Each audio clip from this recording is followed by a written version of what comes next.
Hello विद्यार्थियों, welcome back to my class. Alpesh Jain sir की Hindi class में आप सबका फिर से स्वागत है। आज हम वापस पढ़ने जा रहे हैं कक्षा 12वीं की सर्जना पुस्तक, जो हिंदी अनिवार्य की किताब है। उसके अंदर जो स्क्रीन पे आपके दिखाई पड़ रहा है कंटेंट, उसको हम लोग पढ़ने जा रहे हैं।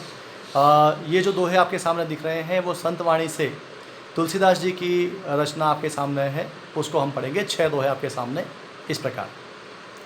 काम क्रोध मद लोभ रत गृहासक्त दुख रूप, ते किमि जानहि रघुपति मूढ़ बड़े पड़े भव को। तुहो तुलसी मूढ़ परे भव कोप। यहाँ पर तुलसीदास कहते हैं, इसको लास्ट वाली पंक्ति पे जाएंगे अपन। मूढ़ परे भव कोप। मूढ़ यानी मूर्ख, मूढ़ हैं, मूर्ख हैं, अज्ञानी हैं। परे पड़े हैं, कहाँ पड़े हैं? भवकूप यानी संसार रूपी कुएं में पड़े हैं। संसार रूपी कुएं के अंदर पड़े हुए हैं। कौन पड़े हुए हैं? काम क्रोध मद लोभ रत गृहासक्त। जो गृहासक्त हैं यानी अपने घर में रहने वाले जो लोग हैं, आसक्त लोग हैं, और गृहस्थ हैं जो साधु नहीं हैं। आसक्त हैं, घर में आसक्त हैं, गृहासक्त। गृह प्लस आसक्त, इसको संधि विच्छेद करेंगे तो ये बन जाएगा गृहासक्त। कैसे हैं? मूढ़। ग्रहासक्त को कहा मूढ़। ग्रहासक्त सेकंड वाली लाइन में और मूढ़ चौथे वाले पंक्ति के अंदर यह है। तो ग्रहासक्त मूढ़ कैसे हैं? काम क्रोध मद और लोभ में रत। रत यानी डूबे हुए। किस में डूबे हुए? तो काम यानी इच्छाओं में डूबे हुए। दूसरा शब्द है क्रोध यानी गुस्से में डूबे हुए। मद यानी अहंकार यानी घमंड में डूबे हुए। और लोभ यानी लालच में डूबे हुए। ऐसे लोग हैं कौन? गृहासक्त। और दुख रूप, ये जो गृहासक्त हैं वो किस रूप है? दुख रूप। वो बहुत दुखी रहते हैं। उनके जीवन में कहीं खुशियाँ कहीं सुख नहीं है। ऐसे लोग ते वे यानी कौन?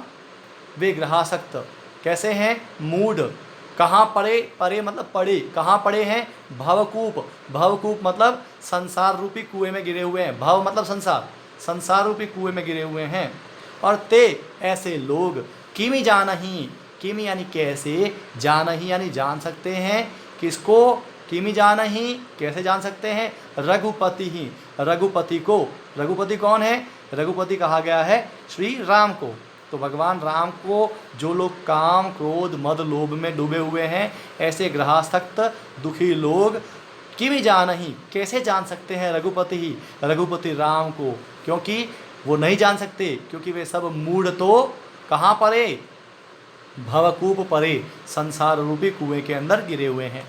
अब अपन बढ़ते हैं दूसरे वाले दोहे की तरफ। ये सभी दोहे हैं, चारों चार। दोहे का जो लक्षण है पहले बता दिया है आपको मैंने।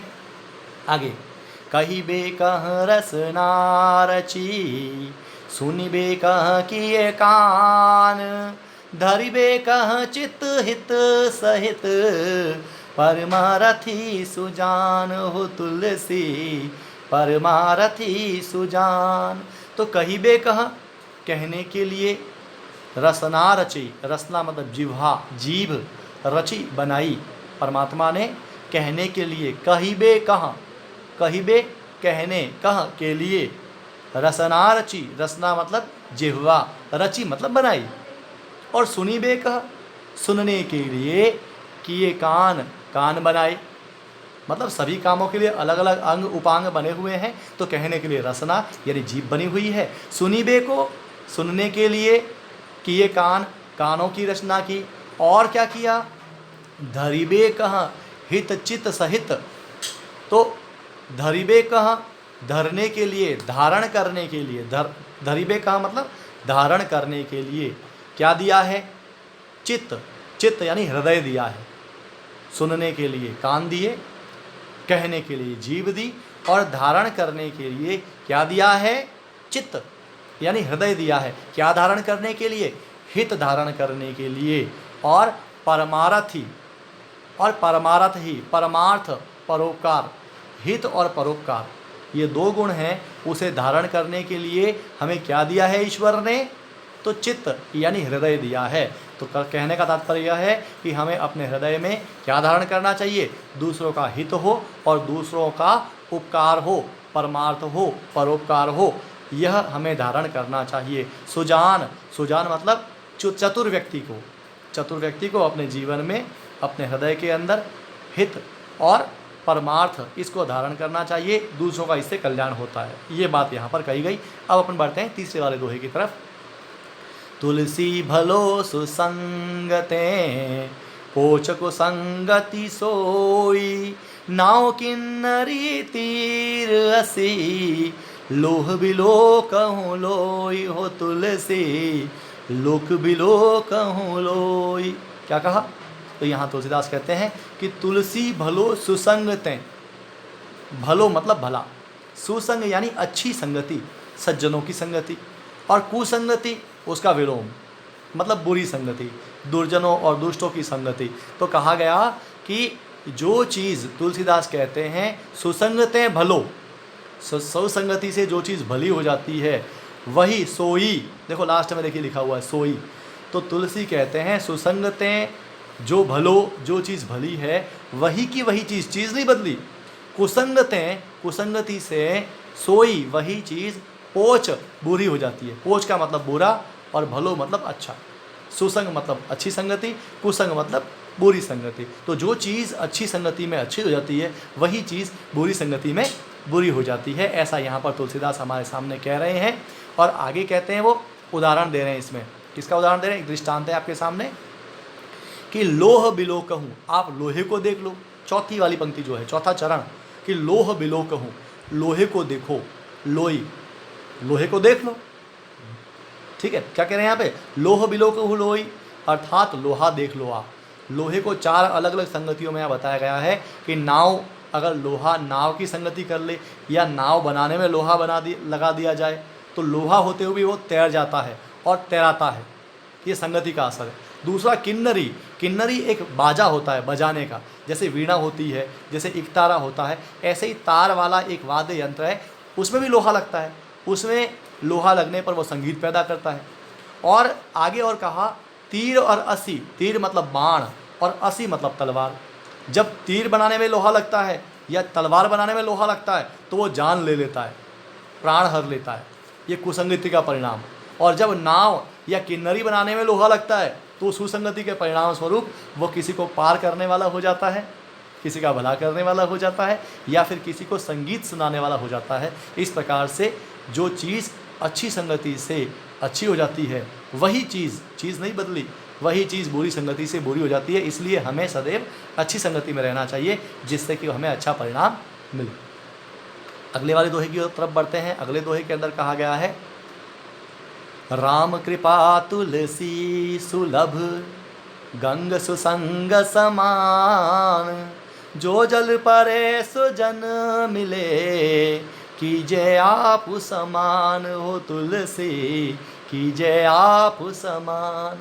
तुलसी कहते हैं कि राम कृपा तुलसी सुलभ गंग सुसंग समान। राम की कृपा से तुलसीदास कहते हैं कि सुलभ है। सुलभ मतलब आसानी से मिलने वाला, सुलभ है। क्या चीज़ सुलभ है? किसकी कृपा से सुलभ है?